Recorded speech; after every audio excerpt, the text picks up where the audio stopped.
What's good, my peoples? It's been a minute since I talked to y'all. I've been busy with some shit, but actually, you know what I saw recently that I absolutely loved and I thought was fantastic is The Godfather of Harlem. If you have not seen that show, wake up and watch that shit. I thought it was a very good show. It has its flaws, I heard about it, a while back because I follow Swizz on Instagram, and I just never really checked it for whatever reason. And now that I have a little bit of time, I was like, okay, you know what? Like, let me check out this show. And I was blown away by it, man. Like, to be honest with you, in parts. I do think that it's not perfect. There are some noticeable flaws, and I don't want to get into that because I want to give you a chance to see the show. But for y'all who have seen it, feel free to let me know what you think. If, and try to put spoilers so that the rest of the people don't get spoiled by your comments. So if you put spoiler, then they can go ahead and avoid your comment. So I thought it was a pretty good show, man. It's definitely one of the best I've seen in a long while, actually. I tried to watch a bunch of other shows and I just was like bored, and then this came on and I was immediately drawn into just how relevant it was and how, it's hip hop. It's how like beautiful and real it was, like that time period and what was going on in the 60s. It's a really dope show. And, the fact that they're able to mix, Bumpy Johnson with Harlem and, the Nation of Islam and Malcolm X and all that stuff, I was like, wow. If they had said that Malcolm X was such a, major character in the show, I would have watched that shit a long time ago.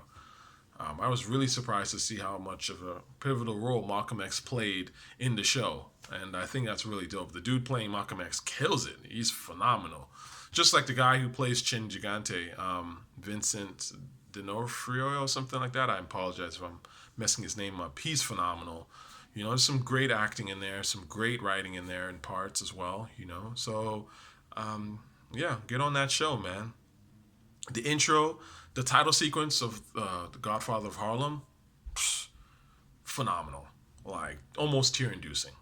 Like, that's a real-ass title sequence. Again, probably the best title sequence I've seen in years. I can't think of a title sequence that's as good as that. And, Swizz, man. Swizz made the beat and did the song.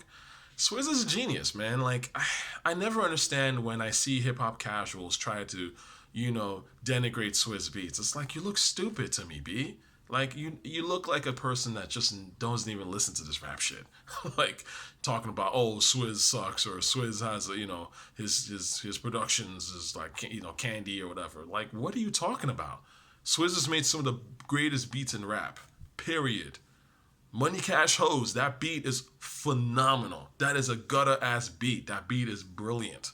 Okay, it's not just good. It's not just it's literally one of the greatest rap beats ever made. Like, so why would you, hate on Swizz? This is a guy that basically put DMX out in a lot of ways. I mean, obviously with PK and Dame Grease, but Swizz brought out DMX, which is one of the rawest rappers to ever do it. And you're telling me that Swizz is like not that great or sucks or whatever? Like, knock it off, man. Knock it off. You just show like certain people that do this, it just shows how much hip hop you don't listen to. You know what I mean? It's like, oh yeah, you're casual. You hate on Swizz Beatz. Yeah, that's casual thinking. I get it. Swizz is dope, man. I think he has more misses than he does hits, and I think that's always been Swizz's thing.